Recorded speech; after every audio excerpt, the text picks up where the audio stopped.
सुस्वागतम. लग्नाची बेडी मालिकेच्या आजच्या भागामध्ये आपण पाहणार आहोत की आता सिंधूने सांगितल्यानंतर राणी तिच्या बेडरूममध्ये येते आणि राणीला आता सिंधूचे बोलणे आठवू लागते. तेव्हा आता सिंधूने राणीला सांगितलेले असते की जर राघवला विशाल विरुद्ध पुरावे मिळाले तर मी विशालसोबत लग्न करणार नाही आणि जर त्यांना पुरावे मिळाले तर मग मी विशालसोबत लग्न करेल, पण मग मला शहर सोडून जावे लागले तरी चालेल. तेवढ्यात आता सिंधू तिथे येत राणीला म्हणते की मला बोलावलं का मधुताई तुम्ही? मधू म्हणते की तू मला उद्ध्वस्त करायला आली ना सिंधू, आणि मला माहिती आहे की तू माझा नवरा माझा संसार सगळं काही हिरावून घ्यायला आलीस. राणी म्हणते की मी काय मूर्ख नाही आहे सिंधू, तू मला माहिती आहे की तुझा प्रयत्न काय आहे तो. एकीकडे मला तू सांगते की मी विशालसोबत लग्न करीन म्हणून, आणि दुसरीकडे तू राघवच्या मनात विशाल विरुद्ध गैरसमज पसरवते सिंधू. सिंधू म्हणते की मी असं काहीही करत नाही आणि मला तुमच्याकडून काहीही हिरावून घ्यायचं नाहीये. मधू म्हणते की अगं सिंधू किती खोटं बोलशील ग तू. मधू म्हणते की हे सर्व करत असताना विनूचा विचार तुझ्या डोक्यात नाही येत का सिंधू? तो तुला डॉक्टर काकू म्हणतो आणि त्या विनूचं तुझ्यावरती किती प्रेम आहे. मधू म्हणते की जेव्हा विनूला समजेल की त्याच्या डॉक्टर काकूंनी त्याच्या आईवडिलांना दूर केलं तेव्हा त्याच्या मनात काय विचार येईल. तर सिंधू म्हणते की त्याच्या मनात असा कुठलाही विचार येणार नाही. सिंधू म्हणते की कारण तो खूप लहान आहे, तेव्हा तुम्ही त्याच्या मनात असा कुठलाही विचार भरवू नका. सिंधू म्हणते की स्वतःच्या फायद्यासाठी तुम्ही मुलाचा वापर करू नका मधुताई. सिंधू म्हणते की राघववर माझा पूर्ण विश्वास आहे आणि तरीसुद्धा मी हे लग्न मोडत नाही आहे, कारण मी दिलेला फक्त शब्द तो मी पाळण्याचा प्रयत्न करते मधुताई. असे आता कडक शब्दात सिंधूने मधूला ठणकावून सांगितलेले असते. सिंधू म्हणते की मधुताई तुम्ही अशी प्रार्थना करा की राघवच्या हातात कुठला पुरावा मिळणार नाही. जर का राघवच्या हातात काही पुरावा मिळाला तर मी तुम्हाला आत्ताच सांगते की मी हे लग्न मोडेन. इकडे आता काजल आणि विशाल त्यांच्या घराच्या दरवाजात उभे असतात, तर लगेच विशाल म्हणतो की त्या राघवने माझं चॅलेंज स्वीकारलंय. तेव्हा काजल म्हणते की विशाल तू त्या राघवला हलक्यात घेऊ नकोस बरं का. काजल म्हणते की तो राघव पोलीस ऑफिसर आहे, तो काहीही करू शकतो, तेव्हा तू जपून राहा बरं. म्हणते की या नादात तू सिंधूला दूर करतोय, पण यामुळे आपणच दूर जातोय हे तू लक्षात ठेव विशाल. विशाल म्हणतो की हे बघ राघव माझं काहीही वाकडं करू शकत नाही, आणि तेवढ्यात पटकन राघव तिथे विशालच्या हातात बेड्या घालतो. तर आता पटकन राघवने विशालच्या हातात बेडी घातलेली बघून विशाल पाठीमागे बघतो, तर लगेचच राघव तिथे आलेला असतो आणि लगेच बेडी लॉक करून राघव विशालला म्हणतो की यू आर अंडर अरेस्ट. तर घाबरतच काजल म्हणते की अहो पण विशालने केलं काय? तेव्हा राघव म्हणतो की कळेलच. राघव म्हणतो की तुला माझ्यासोबत विशाल पोलीस स्टेशनला यावं लागेल, आणि राघव आता विशालला ओढू लागतो. तेव्हा विशाल म्हणतो की माझा गुन्हा काय आहे, जोपर्यंत मी काय केलं हे कळत नाही तोपर्यंत मी येणार नाही. विशाल म्हणतो की माझ्या विरोधात जो काही पुरावा आहे तो अगोदर दाखवा. तर राघव म्हणतो की तुला ना सगळे पुरावे दाखवतो, पण अगोदर तू पोलीस स्टेशनला चल. विशाल म्हणतो की मला माझ्या वकिलाशी बोलायचं. तेव्हा राघव म्हणतो की सगळं पोलीस स्टेशनला गेल्यानंतरच बोलायचं, कळलं का तुला. तेवढ्यात सिंधू तिथे येते आणि विशालला बेड्या घातल्याचे बघताच आता सिंधू म्हणते की राघव हे तुम्ही काय करताय, सोडा त्यांना. तेव्हा लगेच राघव म्हणतो की सिंधू तू हे काय बोलतेस. तर सिंधू म्हणते की मी सांगते ना त्यांना सोडा. सिंधू म्हणते की राघव तुम्ही तुमच्या पदाचा गैरवापर करताय आणि मी तुम्हाला ते करू देणार नाही. तेव्हा लगेच आता राघव हा विशालच्या हातातील बेड्या काढतो, तर विशाल खूप खुश झालेला असतो. तेव्हा आता सिंधूने आपली सुटका केली हे बघून विशाल म्हणतो की थँक्स सिंधू, आणि तू खरंच माझी अर्धांगिनी आहेस. विशाल म्हणतो की मला आता स्पष्ट दिसतंय आपलं फ्युचर खूप ब्राईट आहे सिंधू. तेव्हा सिंधू म्हणते की आज राघव चुकीचे वागले आणि मला ते दिसलं म्हणून मी त्यांची बाजू घेतली. सिंधू म्हणते की पण ज्या दिवशी राघवला तुमच्या विरोधात काही पुरावा मिळेल तेव्हा मी राघवला अडवणार नाही. तेव्हा विशाल अजूनही वेळ गेलेली नाहीये. तुम्ही जर राघव विरोधात जर काही चुकीचं करत असाल तर ते आत्ताच्या आत्ता थांबवा.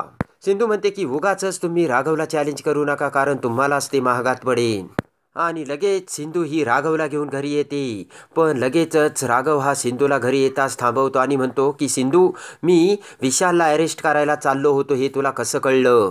सिंधू म्हणते की माझ्यापेक्षा तुम्हाला जास्त चांगलं कोण ओळखतं. तर राघव म्हणतो हे माझ्या प्रश्नाचं उत्तर नाहीये सिंधू. तेव्हा ठीक आहे सिंधू म्हणते की मी तुमच्या प्रश्नाचं उत्तर देते, आणि मला हे विशालने स्वतः सांगितलं. तर राघव म्हणतो हे शक्यच नाहीये, कारण विशालला मी तेवढा वेळच दिला नव्हता, म्हणजे तू खोटं बोलती. सिंधू म्हणते की मी तुमच्याशी खरं बोलले तरी तुमचा विश्वास नाहीये, आणि तुम्ही विशालशी कसं वागताय ना हे मी बघते राघव. आणि मग मला माहीत होतं की एक ना एक दिवस तुम्ही हे काम करणारच. तेव्हा राघव म्हणतो की म्हणजे तू माझ्यावर पाळत ठेवून होतीस का? सिंधू म्हणते की मी तुमच्यावर पाळत नव्हते ठेवणार, पण आज तुम्ही घरातून निघत होते ना, त्याच वेळेस मला कळलं होतं की आज नक्की काहीतरी तुम्ही वेगळं करणार. आणि ते ऐकून राघव म्हणतो की म्हणून तू त्याची वकिली करायला तिथे आली होतीस का? सिंधू म्हणते की मी वकिली करायला नाही, तर तुमच्या हातून काहीतरी चुकीचं घडू नये म्हणून मी तिथे आली होती. तेव्हा राघव हा सिंधूकडे बघतो. तर राघव म्हणतो की सिंधू, मी तुला सांगतोय तू हे लग्न करू नकोस. तर सिंधू म्हणते हे तुम्ही कुठल्या अधिकाराने सांगता? तर राघवकडे काही उत्तर नसते. तेव्हा राघवच्या डोळ्यात बघत सिंधू विचार करते की राघव, तुमच्या ह्या वेदना मला जाणवतात, पण मी तरी काय करू? माझा नाविलाज आहे. कारण तुमच्यासाठी आणि मधुताईसाठी मला हे लग्न करावंच लागेल. मधू म्हणते राघव, तुम्ही विशालच्या विरोधात कुठलाही जर पुरावा आणू शकला नाही तर मी हे लग्न नक्कीच करणार आहे. आणि सिंधू तेथून निघून जाते. इकडे आता काकू आणि ऋतुजा हॉलमध्ये बसलेल्या असतात. तर असतच ऋतुजा म्हणते की अखेर गंगेत घोडण आलं आणि सिंधू आणि विशालचं लग्न होणार वहिनी. काकू म्हणते की एवढ्या लवकर खुश होऊ नकोस, ते सिंधूचं लग्न आहे, काहीही होऊ शकतं बरं का. आणि गुरुजी काय म्हणाले तुला चांगलंच माहीत आहे ना ऋतुजा. काकू म्हणते की सिंधूचं त्या विशालसोबत लग्न होऊन ती या घरातून जायला हवी, म्हणजे इथे सगळं काही व्यवस्थित होईल. काकू म्हणते की आणि सिंधूचं सुद्धा सगळं चांगलं व्हायला हवे आणि त्यासाठी मी अजून सुद्धा उपवासही करते. तेवढ्यात रेश्मा तिथे येते आणि लगेच काकू तिचे बोलणे थांबवते. तर रेश्मा आता पुन्हा आतमध्ये जात असते. तर ऋतुजा म्हणते की वहिनी, रेश्मा आली म्हणून तुम्ही थांबलात ना बोलण्याचे? तर काकू म्हणते की रेश्माला हे सगळं माहीत आहे, तरी सुद्धा माझा तुझ्या सुनेवरती अजिबात विश्वास नाहीये. काकू म्हणते की मला एवढी खात्री आहे की तुझ्या या सुनेला जेवढं कळेल ना तेवढं कळता कामा नये, कारण त्यामुळे दुसरे तरी सुखात राहतील आणि त्यांना काही त्रास होणार नाही. पण जात असताना रेश्मा काकूचे ते बोलणे ऐकते आणि आता रेश्माला मोठा धक्का बसतो. तर आता ऋतुजा म्हणते की बरोबर आहे वहिनी तुमचं. तेव्हा ते ऐकताच रेश्मा विचार करते की मी यांच्यासोबत एवढं चांगलं वागू नये, हे माझ्यासोबत असा विचार करतात का? रेश्मा म्हणते ठीक आहे, आता मी यांना माझा वाईटपणाच दाखवते. रेश्मा मग विचार करत म्हणते की आता सिंधूच्या पत्रिकेचं हे सत्य मी राघव भाऊजींना सांगतेच. तर आता इकडे राघव त्याच्या बेडरूममध्ये विशालचा विचार करत बसलेला असतो. विशालने राघवला म्हटलेले असते की त्या रात्री मी या तुझ्या रूममध्ये होतो राघव, आणि मी तुला चॅलेंज देतो की मी सिंधूसोबत लग्न करणार म्हणजे करणार राघव.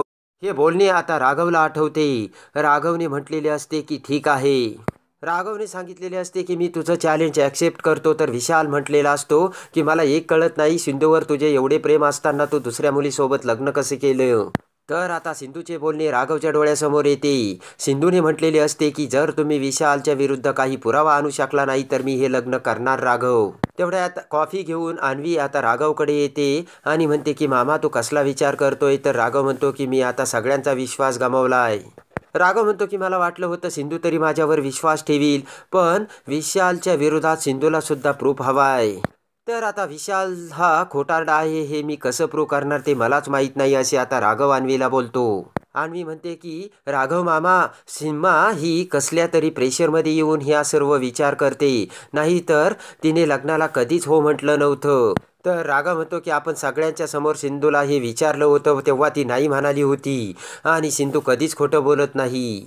तेव्हा सिंधूवरती अविश्वास दाखवण्याचा प्रश्नच येत नाही, असे राघव आता अन्वीला सांगतो. राघव म्हणतो की सिंधू ही स्वतःच्या मर्जीने लग्न करते. तेव्हा लगेच अन्वी म्हणते की सीमा कशी आहे ना, दुसऱ्याला त्रास होऊ नये म्हणून सगळं काही ती स्वतःच्या अंगावर घेते आणि यावेळीही तसंच काहीतरी कारण असेल आणि ती म्हणूनच तुला नसेल सांगू शकली, असे आता अन्वी ही राघवला समजावते. तेव्हा अन्वी म्हणते की तुमच्या दोघांसाठी तुला काहीतरी करावं लागेल मामा, आणि त्यासाठी तुला विशालच्या विरोधात प्रूफ हा शोधावाच लागेल. तर राघव म्हणतो की मला आता त्या विशाल विरोधात प्रूफ आणावाच लागेल. राघव म्हणतो की मला सांग ना अन्वी, त्यावेळेस आपण त्या घरामध्ये गेलो होतो तेव्हा तू मला सांगितलं की त्याने 2 मंगळसूत्र आणली होती. अन्वी म्हणते की हो बरोबर आहे, आणि त्यातील एक मंगळसूत्र त्याने त्या बाईला दिलं होतं. मी आणि आयुषने ते स्वतः बघितलं. राघव म्हणतो याचा अर्थ विशालचं ऑलरेडी एक लग्न झालेलं असू शकतं, ही पॉसिबिलिटी आहे. तर अन्वी म्हणते की बरोबर मामा. अन्वी म्हणते की पण आपण हे प्रूव्ह कसं करायचं?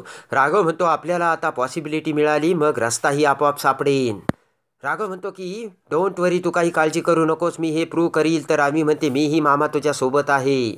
इकडे आता काजल तिच्या रूममध्ये आता विशालच्या नावाचं मंगळसूत्र गळ्यात घालून आरशात बघत असते. तेवढ्यात पाठीमागून विशाल तिथे येतो आणि काजलकडे बघत म्हणतो की तू हे मंगळसूत्र का घातलंय. काजल म्हणते की लग्न झालेल्या सगळ्याच बायका मंगळसूत्र घालतात आणि मला माहिती आहे की आपण चोरून लग्न केलंय आणि देवा ब्राह्मणांच्या साक्षीने आपण लग्न केलंय. विशाल म्हणतो की आपण सगळ्यांना लपून हे लग्न केलंय. विशाल म्हणतो तुला हे चांगलंच माहिती आहे तेव्हा जगाला आपण कशाला सांगायचंय आणि आईने जर बघितलं तर काय होईल हे तुला चांगलंच ठाऊक आहे.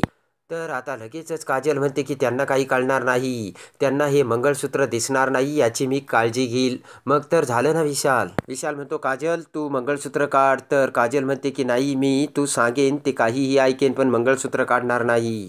आता विशाल आता बळजबरीने काजलच्या गळ्यातील मंगळसूत्र काढू लागतो. तर आता दोघांमध्ये ही झटापट सुरू होते.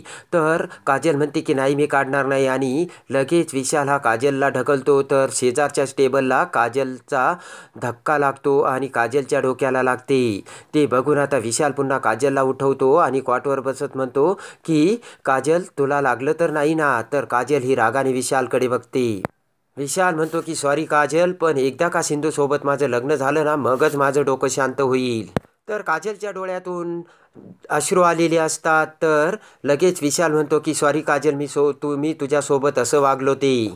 तर आता विशाल तिथून निघून जाताच इकडे काजल विचार करते की नाही मी विशालसोबत लग्न केलंय तेव्हा विशाल फक्त माझाच राहील आणि विशालला मी कुणालाही हिरावू देणार नाही. लगेच आता काजल तिच्या पर्समधून विशाल आणि तिच्या लग्नाचा फोटो बाहेर काढते आणि त्यावरून हात फिरवत म्हणते की आमचं लग्न झालंय हे सिंधूला कळायलाच हवं. इकडे आता विशाल हा त्याच्या आईकडे येतो आणि म्हणतो की चल आपल्याला लग्नाची शॉपिंग करायला जायचंय आई. तर विशाल म्हणतो की आई काजल कुठे आहे. तर विशालची आई म्हणते की अरे काजल कुठे मला नाही माहिती. तर लगेचच विशाल विचार करतो आणि म्हणतो की ओ शीट. तर विशालची आई म्हणते काय झालं. तर विशाल म्हणतो की अर्जंट मला एक काम आठवलं, तू एक काम कर, तू काजलला घेऊन डायरेक्ट दुकानात ये, मी तिकडे तुम्हाला भेटतो आणि बाय असे म्हणत विशाल घाईघाईने तिथून निघून जातो. इकडे आता काजल ही घराच्या थोडीशी बाजूला येते आणि सिंधूला कॉल करते. तेव्हा काजलचा आलेला फोन बघून सिंधू विचार करते की काजल वहिनी आणि कशाला फोन केला असेल आणि लगेच सिंधू ही काजलचा फोन घेते. तर काजल म्हणते की अगं सिंधू मला तुझ्याशी थोडं बोलायचंय. तर सिंधू म्हणते बोला ना. तेव्हा काजल म्हणते की नाही आपण भेटूनच बोलू ना. काजल म्हणते की मला आता फोनवरती नाही सांगता येणार, आपण भेटून बोलू आणि मला सांग ना तू आता कुठे आहे. तर सिंधू म्हणते मी घरीच आहे.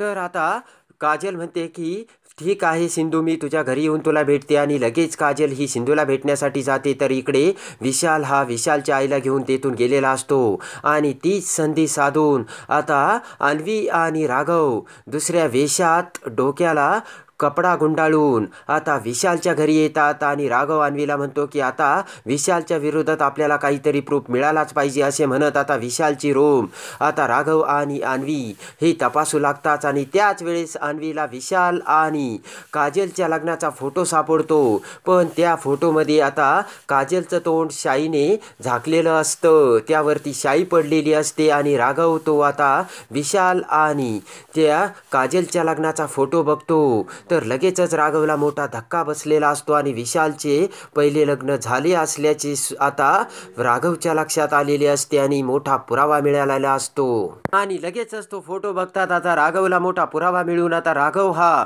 विशाल आणि सिंधूचे लग्न कसे मोडतो आणि सर्वात भयानक पुरावा आणून सिंधू ही कशी विशाल सोबतचे लग्न मोडते.